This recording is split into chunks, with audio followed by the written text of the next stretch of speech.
শুভ সকাল সবাইকে। কি অবস্থা, সবাই কেমন আছেন? আশা করি সবাই ভালো আছেন, আমিও ভালো আছি। কি অবস্থা সবার, কেমন আছেন? আসসালামু আলাইকুম। সকালবেলা ঘুম থেকে উঠে তো কিছু রান্না বসিয়ে দিয়েছিলাম, আর 10টা ডিম দিয়ে হচ্ছে ফুডিং বসিয়ে দিচ্ছি। তো 10টা ডিম যেহেতু নিয়েছি, তো এখানে হচ্ছে 1 লিটার দুধকে আমি চাল দিয়ে আধা লিটার করেছি। কিছু গুঁড়ো দুধ দিয়েছি, পরিমাণ মতো চিনি দিয়েছি, আর দিয়েছি ভ্যানিলা এসেন্স। তো এগুলো দিয়ে হচ্ছে ভালোভাবে হচ্ছে হাতের কাছে ব্লান্ডার থাকা অবস্থায়ও আমি হচ্ছে ডাল ঘুটুনি দিয়ে হচ্ছে একদম যে পুডিংয়ের ডোটা রেডি করেছিলাম ওই ডোটাকে একদম ভালো করে মিহি করে নিচ্ছি। কারণ অলসতার জন্য বলেন বা হাতের কাছে ব্লান্ডার থাকার পরও হচ্ছে যে ওদিকে না তাকিয়ে হাতের কাছে যাই ছিল তা দিয়ে হচ্ছে গুটাগুটি করে আস্তে আস্তে করে পুডিংয়ের ডোটা রেডি করলাম। আর এখন হচ্ছে ডোটা রেডি করার পরে হচ্ছে দুপুরের জন্য যে খাবারগুলো রেডি করছি, ভাত আর হচ্ছে ডাল, এই দুটো বসিয়ে দেওয়ার পরে হচ্ছে একটু ভর্তার আইটেম আর হচ্ছে একটু চিংড়ি মাছ দিয়ে হচ্ছে কলমি শাক রান্না করব। আমি যখন ফুডিংটা বানাচ্ছিলাম তখন প্রায় 11:30টা বাজে। তো ফুডিংটা বানানোর একটু আর্লি হচ্ছে বিকালের চায়ের সাথে দিব, আবার দুপুরে খাবার দাবারের পরে হচ্ছে ফুডিংটা সবাইকে টেবিলে সার্ভ করব।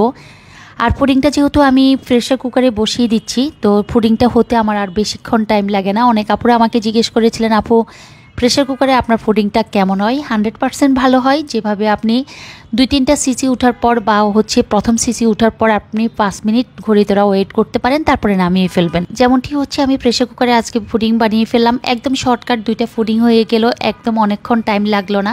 আসলে যে কোনো সময় পুডিংটা আগে আমরা যেমন প্রেসার কুকারে না করে ভাপে দিয়ে করতাম, লং টাইম আমাদেরকে 30 মিনিট 45 মিনিট পর্যন্ত ওয়েট করা লাগতো।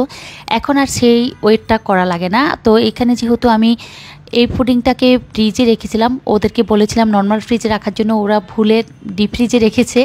তো আমি হচ্ছে বের করে একটু কেটে নর্মাল হওয়ার জন্য রেখে দিচ্ছি। আধা ঘন্টা পরে হচ্ছে যেহেতু দুপুরে আজকে ওই যে বললাম কলমি শাক রান্না আর 2টো আইটেমের ভর্তা, একটা হচ্ছে ফেরন ডাল বা পিও ডালের ভর্তা, আর একটা ছিল বাদাম ভর্তা, পাতলা ডাল আর সাদা ভাত ছিল। আর তারপর পরেই হচ্ছে আমি পুডিংটাকে কেটে দিচ্ছি। যারা খাবে খাবে, যারা বিকালে চায়ের সাথে খাবে তাদের জন্য চায়ের সাথে জন্য রেখে দেব। তো আমার পুডিংটা আজকে বানানো কেমন হয়েছে? শর্টকাট পুডিং বানিয়েছি। আর পুডিং বানাটাও কিন্তু একদম ইজি। অনেকে এটাকে অনেক বড় চিন্তা বা প্যারার মনে করেন যে পুডিং বানাটা অনেক ঝামেলার। আমি মনে করি যে পুডিং চোখ বন্ধ করে তাড়াহুড়ো করে বানাতে পারেন। প্রেসার কুকারে বানালে সবচেয়ে বেশি ভালো হয়। তাতে করে আপনি একদম মেহমান বসা অবস্থায়ও আপনি পুডিংটা তাড়াতাড়ি মেহমানের সামনে গরম গরমও সার্ভ করতে পারেন। যদিও হয়তো বা ঠান্ডা যারা পছন্দ করেন না, যারা গরম খেতে পছন্দ করেন তাদের জন্য আরও বেস্ট।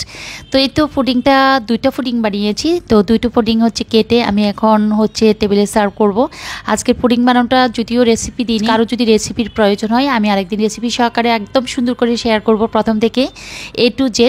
তো এই তো সকালে 11টার দিকে হচ্ছে পুডিংটা বানিয়ে আমি বিকালের জন্য রেডি করে রেখেছিলাম। দুপুরে অনেকে খেয়েছে, অনেকে খায়নি। তো যারা খায়নি তাদের জন্য হচ্ছে চায়ের আড্ডাতে হচ্ছে পুডিংটা রেখেছিলাম। পুডিং খাওয়ার পরে হচ্ছে চা, দুধ চা, রং চা সব কিছুই হচ্ছে টেবিলে হচ্ছে ড্রয়িং রুমে সার্ভ করতেছি। আর আমি হচ্ছে যেহেতু দুধ চা একটু পছন্দ করি, তো দুধ চাটা আমি নিয়ে নিলাম। আর আপনাদের ভাইয়ের জন্য হচ্ছে রং চা, বাকিরাও দুধ চা পছন্দ করে। সবাই দুধ চা, রং চা আর হচ্ছে পুডিং দিয়ে হচ্ছে আজকের বিকেলটা আমাদের কমপ্লিট হলো। ব্লগ শেয়ার করছি, কার কাছে কেমন লাগছে একদম সংক্ষেপে। আজকে কোনো রান্না বান্না শেয়ার করলাম না। সবাই সুস্থ থাকবেন, ভালো থাকবেন।